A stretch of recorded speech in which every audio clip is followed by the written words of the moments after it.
Machine upgrades is a somewhat obscure but very useful mechanic available to scientists. What a machine upgrade is, well, exactly as it sounds. You can upgrade machines. The way to do that, you just simply need a screwdriver and a crowbar, and, well, you would need better machine parts.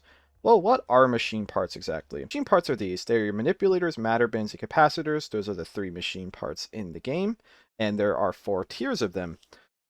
By default, without any research, you can only make tier 1s, and they are just simply named their respective names, such as manipulator, matter bin, and capacitor. They are very cheap to make, and this allows you to make basic machines, but it will not upgrade them. If you want to make basic upgrades, you need to go through the experimental tree. And it will take a little bit to get there, because it is a tier 2 research, meaning you have to go through the tier 1s.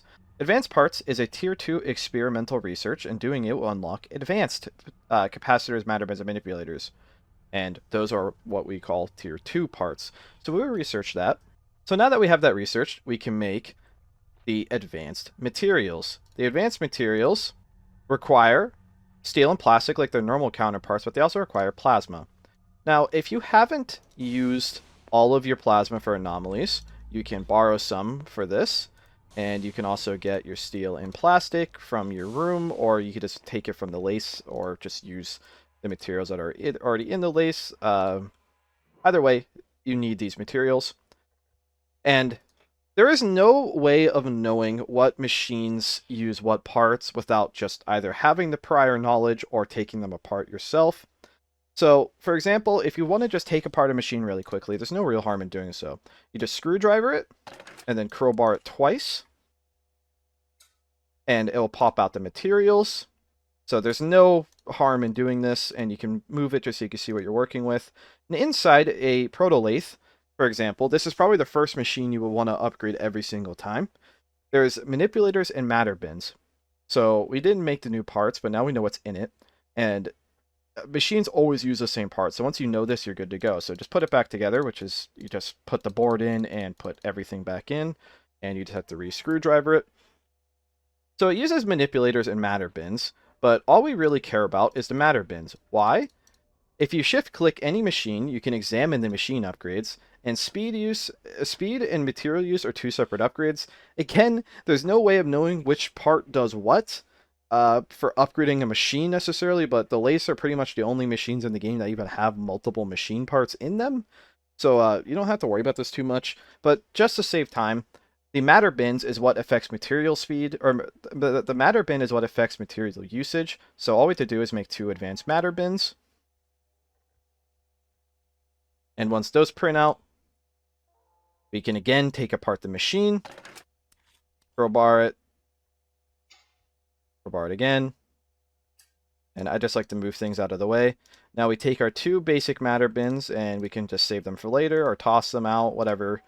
But we do not need them anymore for this machine. Put everything back in, and we need the screwdriver it back. And if we shift click it, material use decreased by 15%. That is with just tier 2 parts. 15% may not sound like a lot, but it adds up quite quickly when you're crafting a lot of things. Why this is really useful, this allows you to make advanced parts even cheaper. So you can kind of snowball making advanced parts for other devices on the station, and including yourselves. Like, you can even just take these advanced matter bins and then upgrade your auto lathe for cheaper. But upgrading the proto lathe with advanced matter bins is one of the best things you can do early on for maximizing your material usage in science. Another thing that's really, really good to do is make 5 advanced capacitors. And the RPED is another tier 2 experimental. Once you get the advanced parts, getting the RPED will be right behind it. And what the RPED does is it allows you to upgrade machines without having to take them apart. The RPED though takes gold, so you're gonna have to get your research director to go to the vault to get these. But gold is pretty much always given the science. I've never seen the science not be given gold, and it takes a minuscule amount of gold, very little. So if we take the RPED, it'll spit out this big rectangle thing. Takes a second to craft, so I guess maybe I should have upgraded the speed.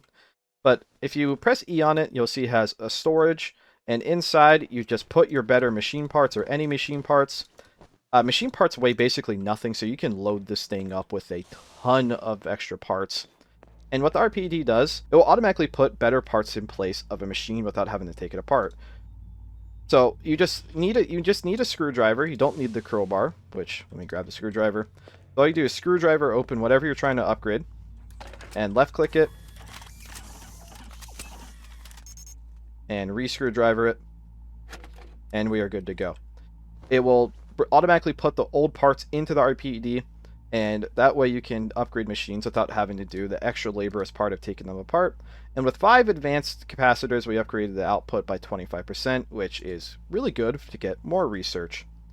The only downside of the RPED is that you can't, again, tell what parts a machine takes without having to already know, or just taking it apart anyway. But if you're already taking it apart, then you're nullifying the RPED's usage.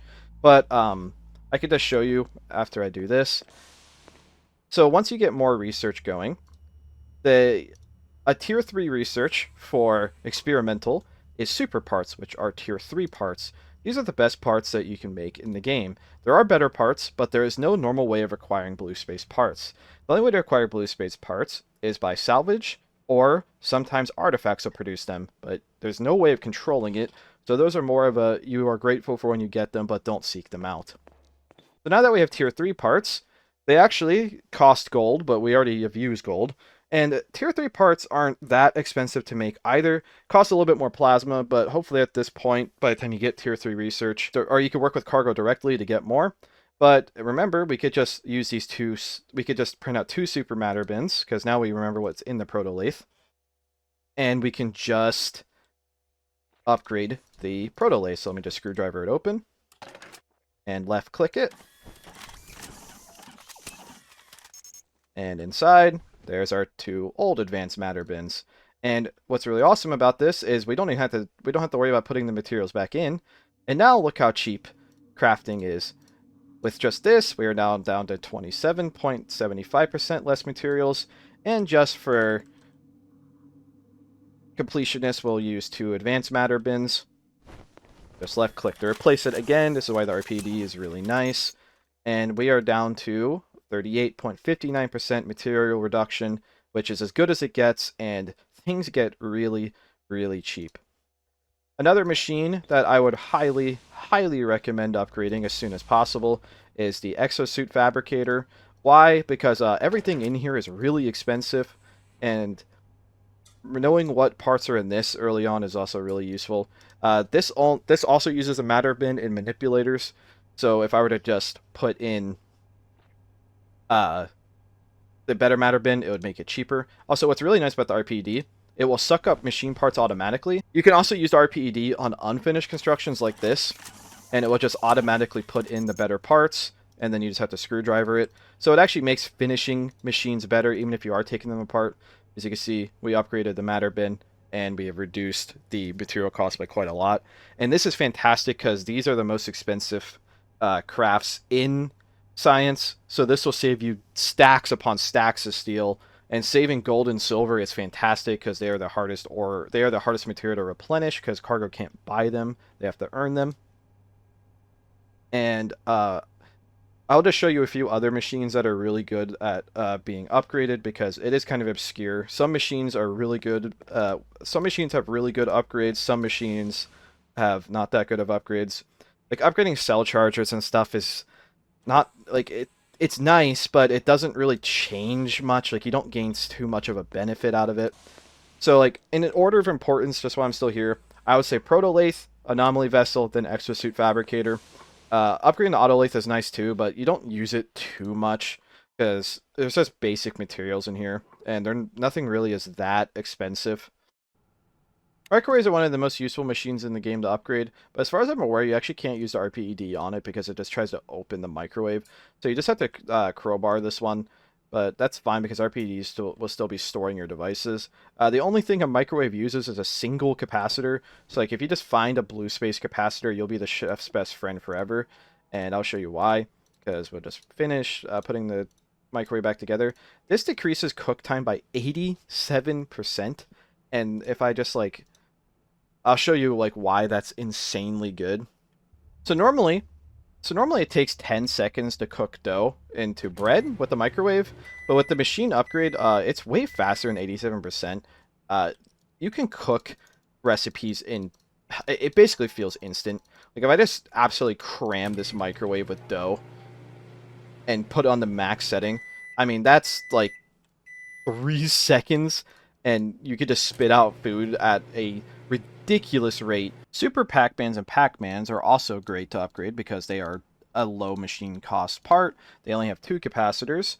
So if I were to just upgrade this with blue space, and this might even be like more of a sleeper strategy. I have never seen anyone do this, but upgrading a Super Pac-Man with blue space capacitors upgrades it by 95% power supply, which means that this one generator will produce almost 100 kilowatts, and that's half a 4-core AME, almost. You can basically run at least half a station off one of these alone, easy. And with 2 of them upgraded with blue space, again, it's with blue space, so it's best case scenario, but with 2 of these upgraded with even like the tier 3 parts, you can run a station as long as you have uranium. And that is really, really strong. Both substations and SMESs use capacitors. SMESs use 5, substations use 3 and some cables, but the cables isn't a big deal. It's a little unrealistic with blue space parts, so I will do it with super capacitors, which is easily obtainable, just to get a full reference for how useful this is.